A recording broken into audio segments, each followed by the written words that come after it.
Endi O'zbekistonda hayvonlarga ham pasport qilinadi. Oy bola, meni eshitayotgan bo'lsang, zudlik bilan yerga qayt. Zo'r biznes boshlandi. Kutaman.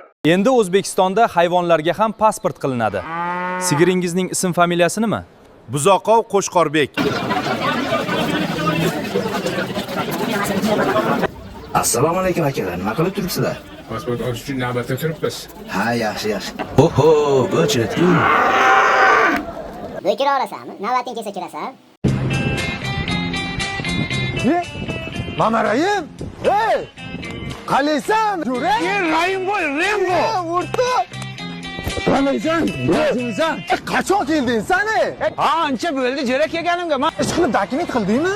yo'q, o'chirit ko'p. Bir haftadan beri yuribman, sarsonim chiqyapti. Anga qara, nimaga bir og'iz yetmaysa, o'zim bittada hal qilib berardim, o'rta. Serios, hal qila olasan. Tanishmi? Pulchi. Pul ham kerakmi? Tanishda pul kerak edi. Mana hamma pulim senga. Men senga ertaga hal qilib beraman, atvichayu gapimga. Ertaga o'sha chiqadimi? Seni Xudo yetkazdi menga jo'rakjoni. Mana shunday podishka qilsak bo'lar ekan-ku. Ishga qilish kerak-da. Rahmat.